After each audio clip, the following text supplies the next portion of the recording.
وملائكته يصلون على النبي يا أيها الذين آمنوا صلوا عليه وسلموا تسليما اللهم صل على سيدنا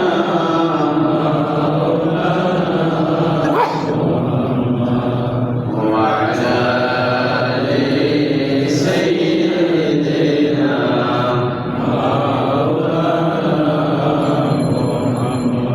بلغ العلا بكماله كشف الدجى بجماله حسنت جميع خصاله صلوا عليه وآله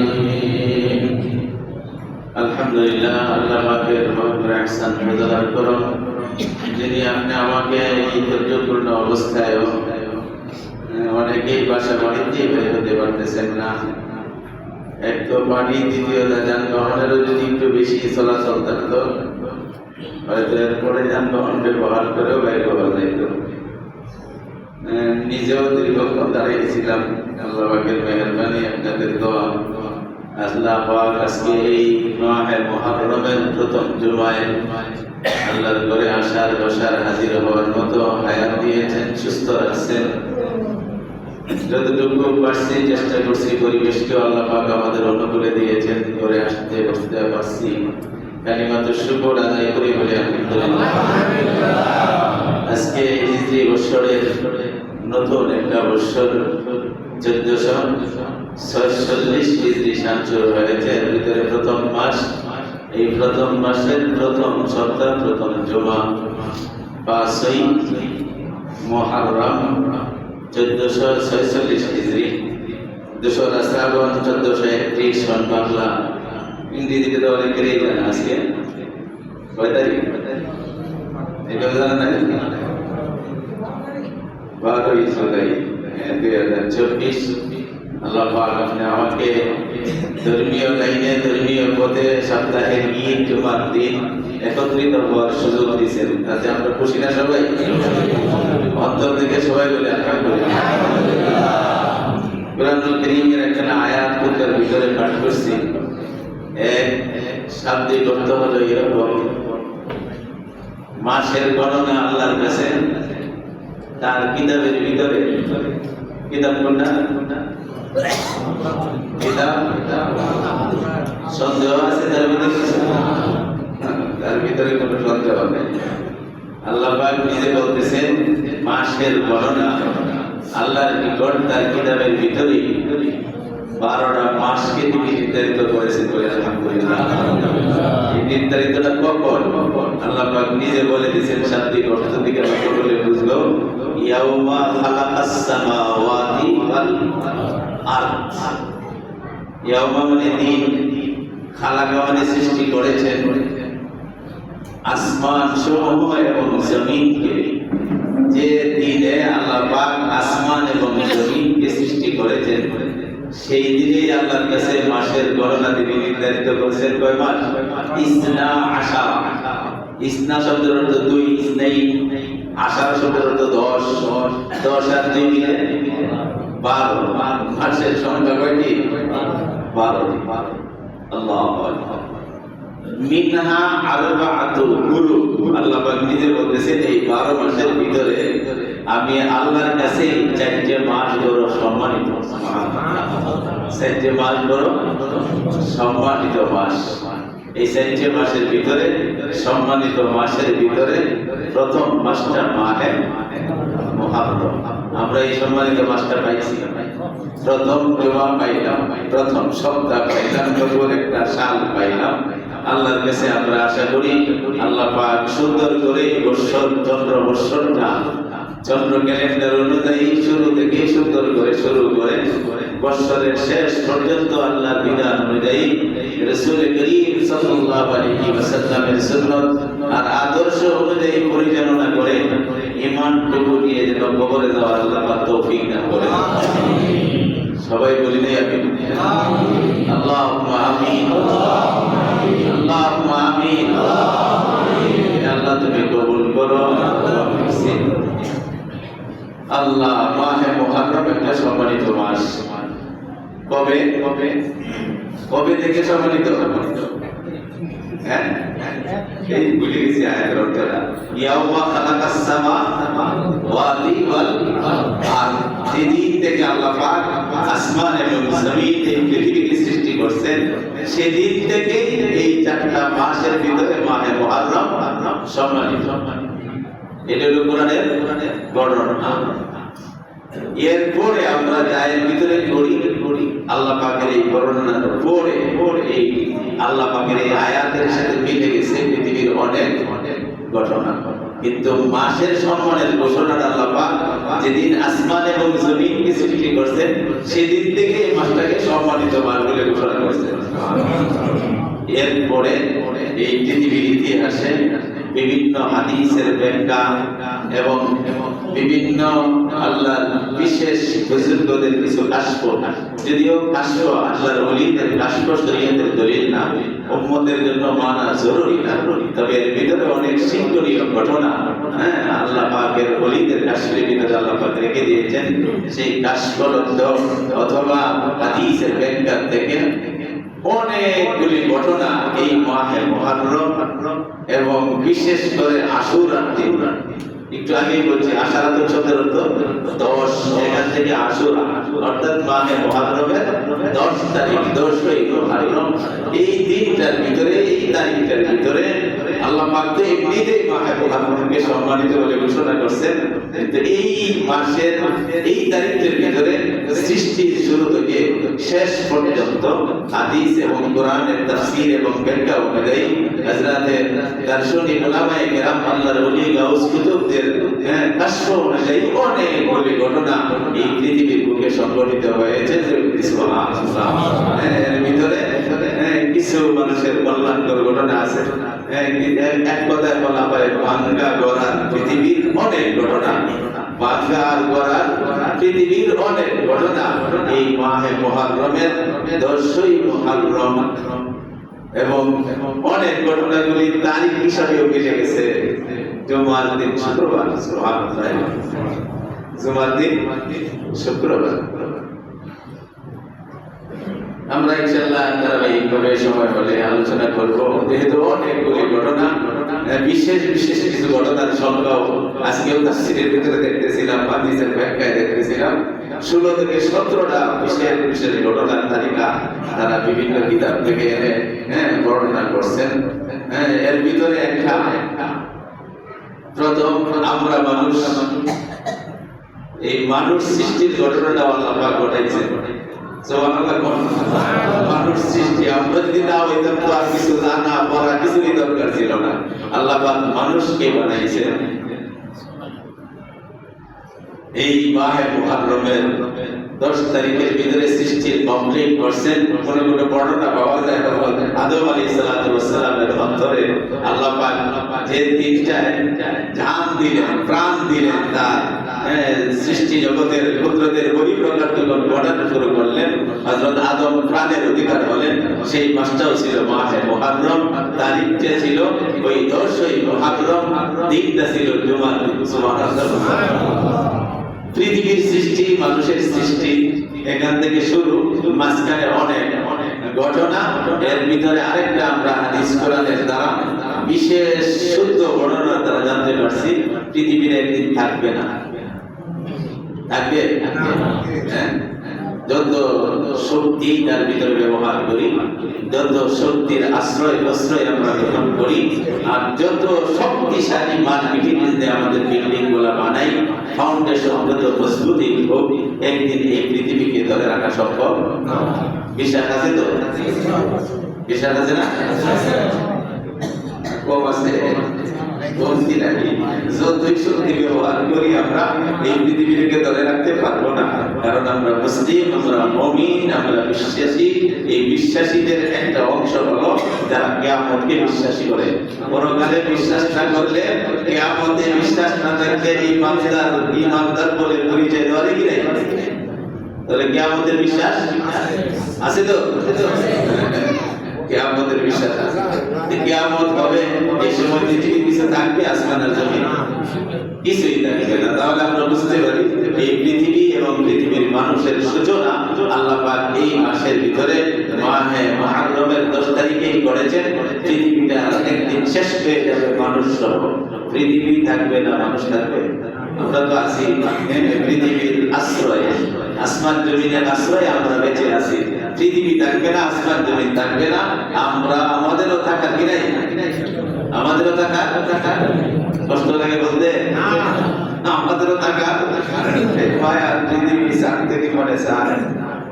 যতই মায়া করি, মহব্বত করে যেভাবে রাখতে পারি না দাদাকে, দাদুকে, হ্যাঁ নিজের বাবাকে, মাকে, ঠিক সেভাবে রাখতে পারবে না আমার সন্তান তাদের পিতাকে, মাতাকে। চলেই যেতে হবে। এই চলে যাওয়ার সর্বশেষ এবং চূড়ান্ত চলে যাওয়ার নামে হলো কিয়ামত। এই কিয়ামতটা যেদিন সংঘটিত হবে, হাদিস কোরআনের সহি বর্ণনা আছে, মাসটা হবে মাহে মুহররম, তারিখটা হবে 10ই মুহররম, দিনটা হবে আশুরার দিন, শুক্রবার। সুবহানাল্লাহ, সুবহানাল্লাহ। শুক্রবার দিন সম্পূর্ণভাবে পৃথিবীটা ধ্বংস হয়ে যাবে।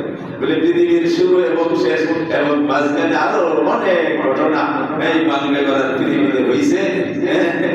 এই ভিতরে এই মাসটার সম্মান আল্লাহ পাক তো আগেই সম্মানিত করেছেন, এরপরে আরো তার সম্মান কি হয়েছে? বৃদ্ধি। যেহেতু এই মাসে এই তারিখে আরো ঘটনা সংঘটিত হয়েছে, এই জন্য ওই মাহে মুহররমের সম্মান আরো অনেক বৃদ্ধি পেয়েছে।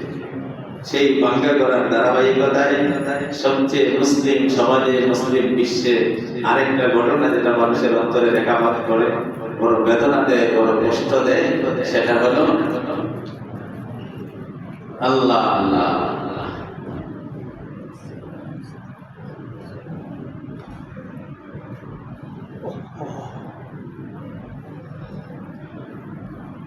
কষ্টের কথা খুবই বলতেও কষ্ট লাগে।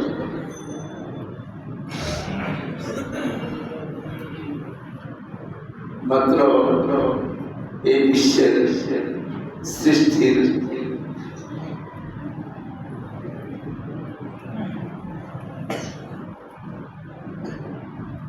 কেন্দ্রবিন্দু যিনি ছিলেন, সমস্ত নবীদের নবীদের সরদার, রাসূলদের সরদার মুহাম্মদুর রাসূলুল্লাহ সাল্লাল্লাহু আলাইহি ওয়াসাল্লাম। আল্লাহ যাকে না বানাইতে কিছুই বানাইতে না, তার ইন্তেকালের মাত্র 50টি বছর পরে 61 হিজরিতে এই পৃথিবীর মানচিত্রে একটা শহর, একটা দেশ নাম ইরাক, একটা নগরী নাম কুফা, সেই কুফাতে ইরাকের সেই তাজদা নদী বা ফুরাত নদী নামে যে পরিচিতি লাভ করে সারা বিশ্বের, তার এই কোটে রাসূলের সবচেয়ে আদরের কলিজার টুকরা নয়নের মণি হযরত হুসাইন রাদিয়াল্লাহু আনহুকে 61 হিজরিতে 10ই মুহররম জুমার দিন তাদের রেখে যাওয়া কিছু উম্মতের হাতে, কোন মুসলিমদের হাতে, অমুসলিমদের হাতে নয়, কোন কাফেরদের হাতে নয়, কোন বেঈমান মুরতাদদের হাতে নয়, রাসূলের এই রেখে যাওয়া উম্মতের হাতে কোন নির্মমভাবে শাহাদাত বরণ করলেন হযরত হুসাইন রাদিয়াল্লাহু তাআলা আনহু। আল্লাহ পাক তাদের শাহাদাতের মর্যাদা আরো কোটি কোটি গুণ বাড়িয়ে দেন। সকলেই বলি আমিন। সকল সাহাবাদের মর্যাদা আল্লাহ রাসূলের শানের মর্যাদা আল্লাহ পাক আরো বহু গুণে কোটি গুণে বৃদ্ধি করুন। জান্নাতের সর্বোচ্চ মাকামে তাদেরকে স্থানের ব্যবস্থা করুক, সকলে বলি আমিন। অনেক লম্বা, কিন্তু আফসোস হলো এই মুসলিম বিশ্বে যদিও সকলের অন্তরেই প্রায় এই 10ই মুহররম কারবালার এই ঘটনা রেখাপাত করে করাই স্বাভাবিক, কিন্তু এই ঘটনাকে কেন্দ্র করে অনেক মিথ্যা তথ্য, অনেক ভিত্তিহীন তথ্য মুসলিম সমাজে সরবরাহ করা হয়েছে, যার কারণে পৃথিবীর ইতিহাসে, ইসলামের ইতিহাসে যা পাওয়া যায় 61 হিজরি পর্যন্তই মুসলমানদের ভিতরে ঐক্যতা, মুসলমানদের ভিতরে সমঝোতা, মুসলমানদের ভিতরে পরামর্শ ভিত্তিক যে কাজগুলি চলতেছিল তার ভিতরে কোনো ফাটল ছিল না, কোনো বেড়া ছিল না, আড়াল ছিল না, পর্দা ছিল না, ওয়াজ ছিল না, দেওয়াজ ছিল না। শুধু এই কারবালার ঘটনার পর থেকেই সারা বিশ্বের মুসলমান জাতির ভিতরে স্থায়ীভাবে একটা দলাদলির সৃষ্টি হয়েছে, ইসলামের ভিতরে এই ফাটলের ব্যবস্থা ধরেছে। তার এই মর্মান্তিক ঘটনা হযরত হুসাইন রাদিয়াল্লাহু তাআলা আনহুর শাহাদাতের ঘটনার ভিতর দিয়ে এই ঘটনাকে কেন্দ্র করে আরো কিছু মুসলিম ইতিহাসে কিছু তত্ত্বহীন, ভিত্তিহীন কিছু মিথ্যা বর্ণনার দ্বারা আরো এই ফাটল দ্বারা আরো দৃঢ় করার চেষ্টা করছে। লম্বা ঘটনা এই জুমার কয়েক মিনিটের আলোচনায় আনা এর ভিতরে সম্ভবই না। এরপরেও সুষ্ঠু হাদিসের বর্ণনা অনুযায়ী যা পাওয়া যায়, যা ব্যাখ্যা মানুষের জানার দরকার, সংক্ষিপ্ত ভাবে কয়েকটা মিনিটের ভিতরে আমরা ইনশাআল্লাহ শুনবো এবং সেইগুলিকে হৃদয়ে ধারণ করে আমাকে সেই কোরআন হাদিস বিরোধী মতবাদের পক্ষ থেকে বেরোলে আসতে হবে। এটা আমার ইমানি দায়িত্ব, মুসলিম দায়িত্ব।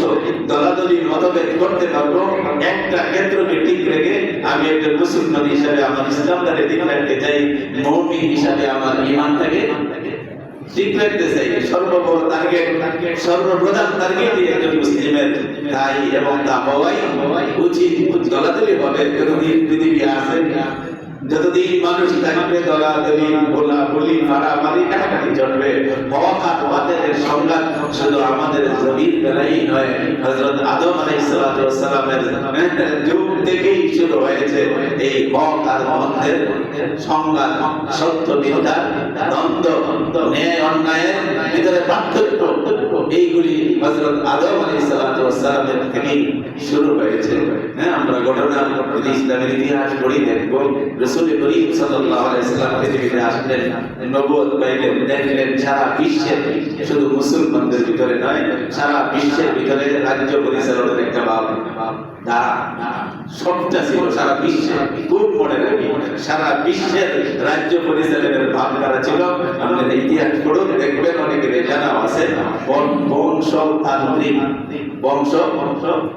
তান্ত্রিক কথাটা বুঝি, বংশ পড়ায় দাদা, বাবা, নাতি, পুতি, এই সমস্ত ধারাবাহিকতায় সারা বিশ্বের ভিতরে রাষ্ট্র পরিচালনার কাজগুলি হচ্ছে, যার মূল মন্ত্রটা ছিল রাষ্ট্রের এবং রাষ্ট্রের জনগণের অর্থ সম্পদ সবকিছুর মালিক রাজা। প্রজারা তার দাসের মতো, প্রজারা তার দাসের মতো, কিছু করার সুযোগ নেই। যেভাবে বন্টন করবে, যেভাবে দিবে রাজা, সেইভাবে সেটাকে ভোগ করবে। সেই ধারাবাহিকতা চলতেছিল। রাসূল করিম সাল্লাল্লাহু আলাইহি ওয়াসাল্লাম দেখেন দেশের মানুষ বড় মজলুম, বড় নিপীড়িত, অত্যাচারিত, এর থেকে বাইরে আসা দরকার। তিনি আয়েশা জনগণ ব্যবস্থা, জনগণ ব্যবস্থার একটা প্রবর্তন করছেন। আলহামদুলিল্লাহ, রাসূল একটা পরামর্শ ভিত্তিক এই দেশকে পরিচালনার ব্যবস্থা কায়েম করলেন। আমরা ইতিহাস পড়লে দেখব রাসূল করিম সাল্লাল্লাহু আলাইহি ওয়াসাল্লাম সারা পৃথিবীর যেভাবে ছিলেন ইসলামী রাষ্ট্রের রাজা, প্রেসিডেন্ট, কিন্তু কোনদিন তিনি রাজা বলে তার নামকে প্রকাশ করেন নাই। তিনি সারা মুসলিম বিশ্বের প্রেসিডেন্ট। তার মধ্যে সন্দেহ আছে? কোন সন্দেহ আছে? তো কোনদিন তো তার নামের সাথে এই শব্দটা ব্যবহার করা না। এটাই রাজা। আল্লাহু আকবার। তার রাজত্ব করে গেলেন কোরআন ও হাদিসের দিক নির্দেশনা অনুযায়ী, আল্লাহর দেওয়া ভাবনা অনুযায়ী তার জীবনকে পরিচালিত করলেন। তিনি চলে গেলেন, কাউকে রাজা বানায় গেছেন, জানা আছে? কাউকে রাজা বানায় গেছেন? কাউকে রাজা বানায় যায় নাই, কাউকে খলিফাও বানায় যায় নাই। এমন ভাবে মানুষের গণ সচেতনতার প্রতি মানুষের জনগণ যেন নির্বাচিত করতে পারে এমন একটা অবস্থা তিনি তৈরি করে গেছেন। কাউকে বলে নাই তোমরা নির্বাচন করো, কাউকে বলে নাই পরামর্শ ভিত্তিক করো, কাউকে বলে নাই তুমি আমার পরে খলিফা, কিন্তু অবস্থা তিনি এমন তৈরি করে গেছেন মানুষ যেন স্বাধীনতা পাবে, তার দেশ, তার জাতি, তার ধর্ম, তার বর্ণ, তার ভাষা, তার সবকিছু সংরক্ষণ করতে পারে। এই জন্য পরামর্শ ভিত্তিক তারা একজন প্রেসিডেন্ট, একজন আমির বলে একজন খলিফা নির্বাচিত করতে পারে। কিছু ইশারা ইঙ্গিত তিনি দেয়া গেছেন। রাসূল অসুস্থ, সকলেই জানি, জীবনের 15 থেকে 17 দিন পর্যন্ত রাসূল এরকম ভাবে সরাসরি ভাবে মসজিদে আসতে পারেন নাই। ইমামতির কাজ কি বন্ধ ছিল? চালু ছিল। কে করেছে? জানা আছে? হযরত আবু বকর সিদ্দিক রাদিয়াল্লাহু তাআলা। রাসূল আসতে পারতেছেন না, অসুস্থ। ঠিক যেদিন ইন্তেকালের সময় ছিল, এদিনও হযরত হযরত আবু বকর সিদ্দিক রাদিয়াল্লাহু তাআলা ইমামতিতে মুসলমানরা জামাত শুরু করছে। আর অন্যদিন সময় পেলে ইনশাআল্লাহ এদিকে আলোচনা করবো। এইভাবে চলছে। হযরত আবু বকর গেলেন, হযরত ওমর রাদিয়াল্লাহু তাআলা গেলেন, হযরত উসমান রাদিয়াল্লাহু তাআলা গেলেন, হযরত আলী রাদিয়াল্লাহু তাআলা গেলেন। হিজরি 40 সাল পর্যন্ত এইভাবে তারা খেলাফতের দায়িত্ব পালন করলেন। আলী রাদিয়াল্লাহু তাআলার ইন্তেকাল, মুসলিম বিশ্ব হযরত আলী রাদিয়াল্লাহু তাআলার পুত্র হাসান আর হুসাইন, বড় বেটা হাসান, তারা পরামর্শ ভিত্তিক খলিফা নিযুক্ত করলেন হযরত হাসান রাদিয়াল্লাহু তাআলা আনহুকে। তিনি খলিফা নিযুক্ত হওয়ার পরে সারা মুসলিম বিশ্বে একটা দলাদলি ভাগাভাগির অবস্থা তিনি দেখলেন। এমনকি বিশেষ যুদ্ধের একটা বিরাট ডামাডোল বেজে উঠছে। তিনি চিন্তা করলেন আমার খেলাফতের দায়িত্ব পালন করা বেশি দরকার, সারা বিশ্বের মুসলমানকে এক রাখা দরকার। সুবহানাল্লাহ। আমার খলিফাগিরি করার দরকার নয়, বরং সারা বিশ্বের মুসলমানকে এক রাখা দরকার। তিনি আস্তে করে প্রধান যারা দায়িত্বে ছিলেন তাদেরকে ডেকে বললেন যে মেহেরবানি পূর্বক আমি আমার পথ খেলাফতকে প্রত্যাহার করলাম। সুবহানাল্লাহ। গৃহযুদ্ধ বন্ধ হোক, মুসলিমদের ছন্দ বন্ধ হোক। এরপরে পরামর্শ ভিত্তিক হযরত আমির মুআবিয়া রাদিয়াল্লাহু তাআলা আনহুকে খলিফা নিযুক্ত করা হইল।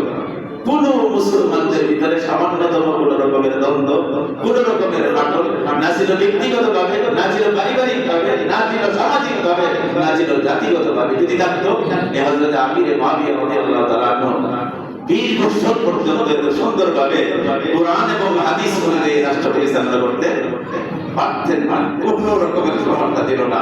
সারা বিশ্বের মুসলমানরা একজন খলিফার অধীনে হযরত আমির মুআবিয়া রাদিয়াল্লাহু তাআলা আনহুর অধীনে যারা দেশ পরিচালনা করছেন, তারা নিজেদের ধর্ম, কর্ম, ব্যক্তি জীবন, পারিবারিক জীবন, রাষ্ট্রীয় জীবন সম্পূর্ণ নিরাপদে নিশ্চিতে 100% শরীয়ত ক্ষমতায় তারা পরিচালিত করতে সক্ষম হয়েছে। সুবহানাল্লাহ।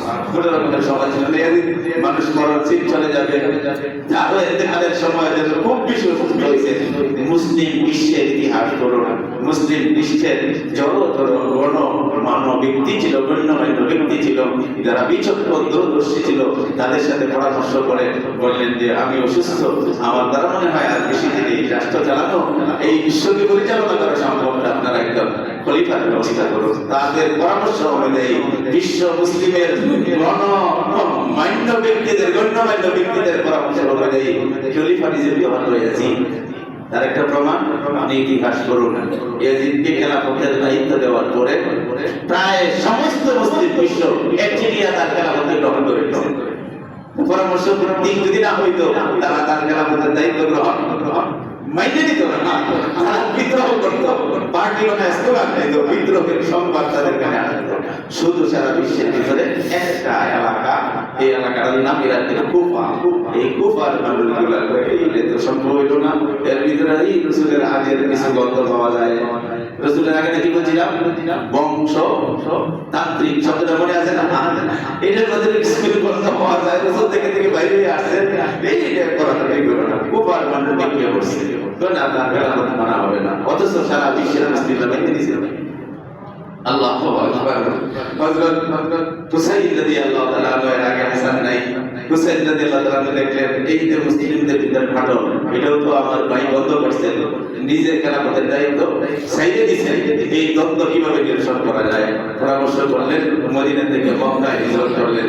মক্কায় গেলেন, সেখানে সাহাবারা যারা ছিলেন অথবা গণ্যমান্য ব্যক্তি মুসলিম যারা ছিলেন তাদের সাথে পরামর্শ করলেন কি করা যায়। ওনারা চিন্তা করে দেখলেন যে কুফা লক্ষাধিক মানুষ একটা কাগজের ভিতরে বায়াত গ্রহণ করে হযরত হুসাইনের কাছে পত্র পাঠিয়ে দিয়েছে, আমরা আপনাকে খলিফা হিসেবে মেনে নিলাম। সুবহানাল্লাহ। এই ঘটনা বললেন যারা বিশিষ্ট সাহাবা ছিলেন, এবং বিশিষ্ট মুসলিম গণ্যমান্য ব্যক্তি ছিলেন, তারা বললেন হুসাইন এই অবস্থায় আপনার ইরাকে এই কুফায় যাওয়াটা ঠিক হবে না। তিনি বলতেছিলেন এই মানুষগুলা যে বিদ্রোহটা করছে এটা অন্যায়, তাদেরকে প্রতিহত করতে হবে, তাদেরকে তো বুঝতে দিতে হবে, তাদেরকে বুঝাইতে হবে আমাকে খলিফা বানাইলে সারা বিশ্বের মুসলিম রাষ্ট্র মিলে বানাইতে হবে, শুধু কুফার মানুষের ভোটে আমি কি হবো না। তাদেরকে উপরে দিতে হবে, কিন্তু সারা বিশ্বের মুসলিম যাকে মাইনে দিছে তোমরা বিদ্রোহ করাটাও শরীয়ত বিরোধী, এই পুষ্টাটা তাদেরকে নিতে হবে। যার কারণে তাদের পরামর্শ অপেক্ষা করি নিজের পরিবারের 19 জনের মতো মানুষ আরো তার সাথে মুসলিম বিশেষ ব্যক্তিগণ মিলায়া 50 জনের একটা জমাত নিয়ে রওনা দিয়েছেন ইরাকের সেই কুফার দিকে। 1 নম্বরে ইরাকে তিনি প্রবেশ করছেন, মাসটা ছিল মাহে মুহররমের 1 তারিখ। আর এই সংবাদ পায়াই এই সময় সারা বিশ্বের আগেই শুনছি ইয়াজিদ খলিফা, তিনি দেখলেন হুসাইন আসতেছে, তার মনের ভাব যদিও প্রকাশ করছে মুসলমানদের ঐক্যতা, এই তাতে ক্ষমতার একটা টানাপোড়েন শুরু হইতে পারে কি পারে না, ক্ষমতার টানাপোড়েন শুরু হইতে পারে। এই দিন করলো কি নোমান বিন বশির ছিল এই কুফার গভর্নর, এক মুহূর্তের ভিতরে বরখাস্ত করছে। যে অবস্থায় মানুষ কুফার মানুষ হুসাইনের কাছে বায়াত গ্রহণ করে এর গভর্নর কাজ হবে না, বরখাস্ত করে ওবায়দুল্লাহ ইবনে জিয়াদকে গভর্নর বানায়। তুমি গভর্নর সাথে সাথে অর্ডার দিল হুসাইন আসতেছে, সে যেন কোনো অবস্থায় কুফায় প্রবেশ করতে পরিষ্কার আদেশ দেয় নাই। কোন রকমের এর ভিতরে সহি হাদিসের ব্যাখ্যা অনুযায়ী বড়টা করতে কোন রকমের উল্টা পাল্টা বানাওয়াটি এখানে করার সুযোগ নাই। এর সারা যিনি শুনবেন এর ভিতরে মিথ্যা বানাওয়াটি ভিত্তিহীন অনেক কথা থাকতে পারে। তিনি পরিষ্কার শুরু করছেন যে কোন অবস্থায় যেন হুসাইন কুফায় প্রবেশ করতে না পারে। ওবায়দুল্লাহ ইবনে জিয়াদ 4000 সেনাবাহিনী ইসরায়েলের ভিতরে আসে, 4000 সেনাবাহিনী নিয়ে বন্ধনটা দিছে এই কারবালার প্রান্তরে, ইরাক ইরাকের এই কারবালার ফুরাত নদীর পারে এসে তাদেরকে বন্ধ করে দিছে। হযরত হুসাইন তাদের কাছে দুধ পাঠাইলেন, তাদের পক্ষে দোষ আসলো, দুধের ভিতরে পরামর্শ করলো তোমাদের অবস্থা তো দেওয়া যায় যুদ্ধার দিকে মনোভাব পরিষ্কার জেনে নেওয়া। হুসাইন যুদ্ধ করতে আসি নাই, কোনো পরিবার খেলাফত করতে আসি নাই, আমি আসছি শুধু ঐক্যতার দৃষ্টিতে ন্যায় প্রতিষ্ঠার জন্য, ইনসাফ প্রতিষ্ঠার জন্য, বিশ্ব নবী রাহমাতুল লিল আলামিনের আদর্শ প্রতিষ্ঠার জন্য। বিকল্প আমার ভিতরে কোনো রকমের মানসা বা ইচ্ছা নাই। প্রথমে ওবায়দুল্লাহ ইবনে জিয়াদ বাহিনী ছিল, হয়তো এই সমঝোতা করার সুযোগ দেও না হয়, আমাকে যদি সহ্য করতে না পারো মদিনায় যাওয়ার ব্যবস্থা করে দাও, আমি যেখান থেকে আসছি সেখানেই চলে যেতে চাই। দ্বন্দ্ব কমাইতে আসছিলাম, বাড়াইতে আসি। হযরত উবাইদুল্লাহ মেনে নিয়েছিল, কিন্তু তার সেনা প্রধানের নাম একজনের নাম ছিল শিমাল। ঘটনাটার প্রকাশটা ভিতরের সাথে একটু অমিল গরমিল নাউযুবিল্লাহ মিন যালিক। সে সন্দেহ করে বসছে যে হুসাইনের কথা একরকম কাজ আরেক রকম হতে পারে, যেখানে কুফার লক্ষাধিক মানুষ তাকে পরিবার হিসেবে মেনে নিছে। সারে এই সুযোগটা দিয়ে না, হুজুর এই সুযোগটা দেওয়া যাবে না, কি করতেছে বলে এখানে যুদ্ধ হবে তাদের সাথে, এবং যেভাবেই হোক এখান থেকে তাদেরকে বিদায় দিতে হবে। পাল্টে গেছে কেন? যে যদি হুসাইন যায় কুফায়, আপনার গভর্নরগিরি শেষ, এই দিনের খলিফাগিরিও শেষ হওয়ার সম্ভাবনা আছে। আপনি যদি পর্দা ধরে রাখতে চান, সামনে একটু প্রমোশনের চিন্তা ভাবনা থাকে, এইখানেই যুদ্ধের ব্যবস্থা করে এখান থেকে বেড়ে বাস পাল্টে গেল, পরিবর্তন হয়ে গেছে। চিরদিনের জন্য মুসলমানদের ভিতরে বিভাজন পার্থক্য ভাগাভাগি শুরু হয়েছে, যুদ্ধ শুরু হয়েছে। শিমাল হইল তার সেনাদের প্রধান। শেষ পর্যন্ত যুদ্ধ করতে করতে যখন মাহে মুহররমের 10 তারিখ ছিল, বারটা ছিল শুক্রবার, সেদিন সেই সেনা প্রধানের তরবারির আঘাতে হযরত হুসাইন রাদিয়াল্লাহু তাআলা অনেক কষ্ট করছে, যুদ্ধের ভিতরে বলছে আত্মহত্যার জন্য তরবারি হাতে নিয়েছে, মুসলমান তোমাদের বিরুদ্ধে আমি হুসাইন তরবারি উঠাই নাই, আমাকে হেফাজত করতে হবে, আমার জান বাঁচাইতে হবে, আমার পরিবার আমার স্বামীদেরকে বাঁচাইতে হবে। করতে করতে সেই সীমারের তরবারির আঘাতে কিতাবের ভিতরে আছে হযরত হুসাইনের কোমরের ভিতরে আঘাত করছে, তিনি মাটিতে পড়ে গেছেন। কেউ বলে ইতিহাসের দিকে ঘটনা সীমারেই যখন তাকে ফালাইছে, সীমারেই তার গলাটা কেটে দিয়েছে, মাথা কাটতে পাঠাইছে। আর বলতেছে না আমি নাকি নামে আরেক সেনা প্রধান, অন্য প্ল্যাটফর্মে আরেক সেনা প্রধান এসে দেখছে যখন হযরত হুসাইন পড়ে গেছে, সে তরবারি তার শরীর থেকে মাথাটা আলাদা করে ফেলছে।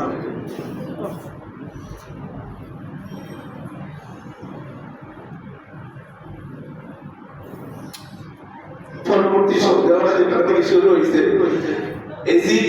একজন মুসলমান খলিফা হিসাবে তার রাষ্ট্রের যে কোনো একজন মুসলিম যদি মারা যায়, নির্মম ভাবে এরকম শহীদ হয়, যেরকম ব্যথা প্রকাশের দরকার ছিল সেই ব্যথাটা যাতে কি করে প্রকাশ করে নাই। একজন সামান্য মুসলিম যদি দেশ থেকে চলে যায়, তার শাহাদাতের কারণে যে ব্যথা একজন প্রেসিডেন্টের খলিফার হওয়ার কথা ছিল সে হয় নাই।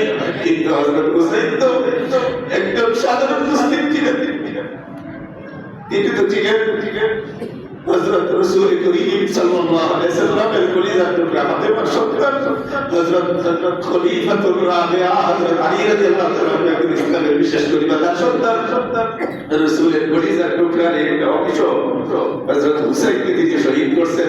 শহীদ করার পরে যখন তার মাথাটা তার দরবারে পাঠায় দেওয়া হয়েছে, তিনি সেরকম দুঃখ বেদনার কোনো আশ্রয় গ্রহণ না করে একটা কথা শুধু বলছেন, যেটা তার মনের সাথে কথাটা মিল নাই। আমাদের দেশের ভিতরে এরকম ঘটনা ঘটছে, আল্লাহর মাল আল্লাহ নিয়ে গেছে, এই ধরনের কথাও আছে। কিন্তু একজন মন্ত্রী এমপি প্রেসিডেন্ট হিসেবে যে দুঃখ বেদনা প্রকাশ করার কথা সেটা করে নাই, যার কারণে বহু রকমের কিলোকাল, বহু রকমের প্রশ্ন এবং তার উত্তর বিভিন্ন ভাবে দেশে ছড়াইছে। আমাদের দেশে ঘটনা এরকম আছে না, আল্লাহর মাল আল্লাহ নিয়ে গেছে। একজন খলিফা হিসাবে কথা বলা তার ঠিক ছিল না। সে বলছিল, হে ওয়াইদুল্লাহ, তুমি তাকে হত্যা না করলেও পারো। এই কথাটাও যদি চোখে পানি থাকতো, কপালের ভিতরে দুঃখের বাস করতো, এই কথাটাও তার জন্য একজন প্রেসিডেন্ট হিসেবে যথেষ্ট ছিল।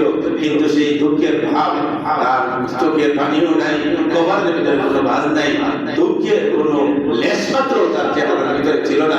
সে শুধু বলছে, ওয়াইদুল্লাহ, তোমাকে তাকে হত্যা করতে বলা হয় নাই, তুমি হত্যা না করলেও পারতে। কিন্তু তাৎক্ষণিকভাবে যদি সেই অবস্থাটা তিনি কঠোর হাতে দমন করতেন, ওয়াইদুল্লাহ তোমাকে হত্যার নির্দেশ দেওয়া হয় নাই, তুমি সর্বনাশ করছো, ইসলামের সম্মানের একজন মানুষকে বিদায় দিছো, কঠোর ভাষায় দুঃখ বেদনার প্রান্তে যদি সেই আওয়াজটা করতো, তাহলে হয়তো সেই মুসলমানদের ভিতরে চিরদিনের মতো এরকম ঘটনা তৈরি হতো না। সারা মুসলিমদের বিশ্বের বর্ণনা একটাই এখন পর্যন্ত, যে যাই কিছু করে মুসলমান মুসলমানদের ভিতরে যেন ফাটল ধরা না হয়। তোমরা যে জায়গায় থাকো, রাজ্যের বিশ্বের যে কোনো প্রান্তে তোমরা থাকো, মুসলমান হিসাবে তোমাদের একতার কোনো বিকল্প, তোমাদের ঐক্যের কোনো বিকল্প নাই। ঐক্যের বিকল্প ঘটাইলেই যত কিছু সম্মান, যত কিছু শক্তি, যত কিছু অর্থ আর সামগ্রিক অস্ত্র তোমার ব্যবহার করো না কেন, তোমার সফলতা, তোমার কামিয়াবি, তোমার সম্মান ধরে রাখতে পারবা না। আল্লাহ আল্লাহ।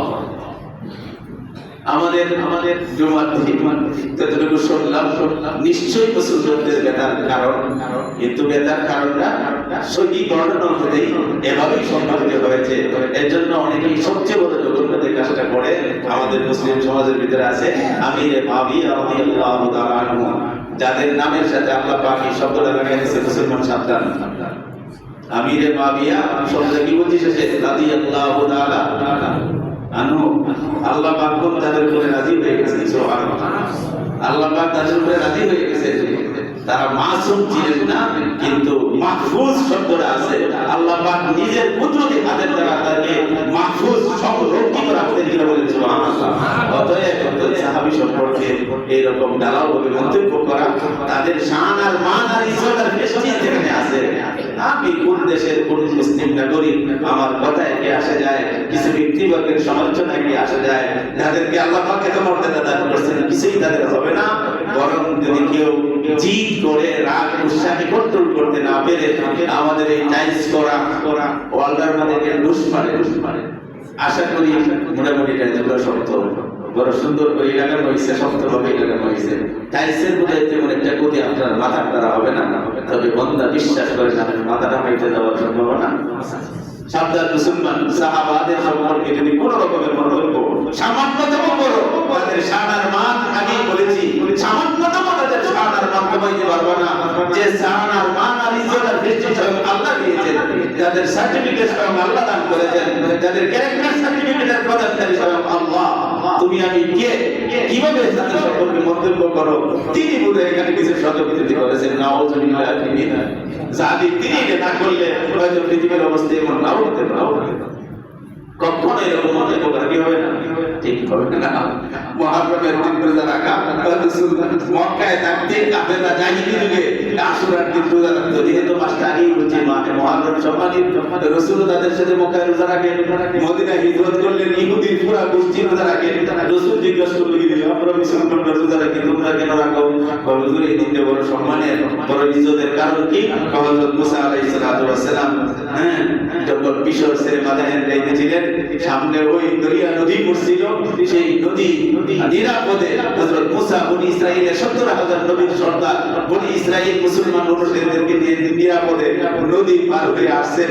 সাথে সাথে তার দুশমন নীলনদে ডুবিয়া মরছে, অপমানিত লাঞ্ছিত হয়ে মরছে।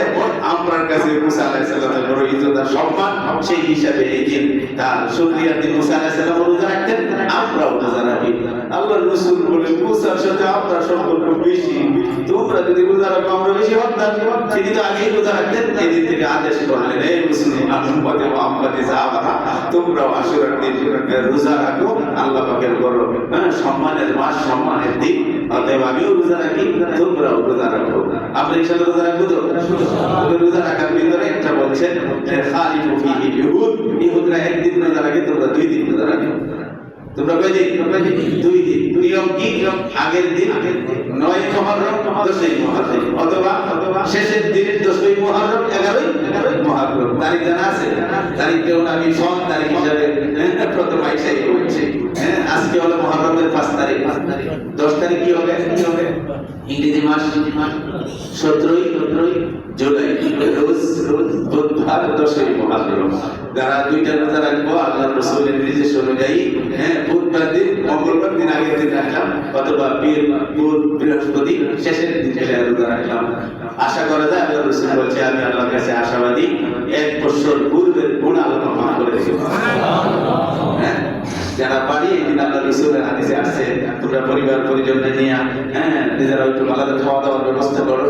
বিভিন্ন প্রতিষ্ঠানে যেখানে হোটেলের ব্যবস্থা আছে, হোস্টেলের ব্যবস্থা আছে, ভালো খানা হয়। আমরাও চেষ্টা করবো নিজেদের পরিবার পরিজন, আত্মীয় স্বজন সাথে যদি পারি কিছু এতিম গরিব মিসকিনদেরকে সেই সমস্ত খানায় শরীক করতে পারি, তাহলে আল্লাহ পাক সারা বছর আমার রিজিকের ভিতরে প্রশস্ততা দান করবেন বলেছি।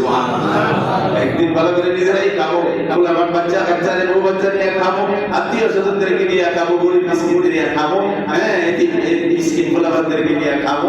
আল্লাহ পাক সারা বছর ভালো খাওয়ার ব্যবস্থা করে দেয়। কি আমরা চাই না? সবাই চাই। আল্লাহ পাক আমল করার তৌফিক দান করুন। যারা সুন্নাত করি নাই, সুন্নাত আদায় করে দিন।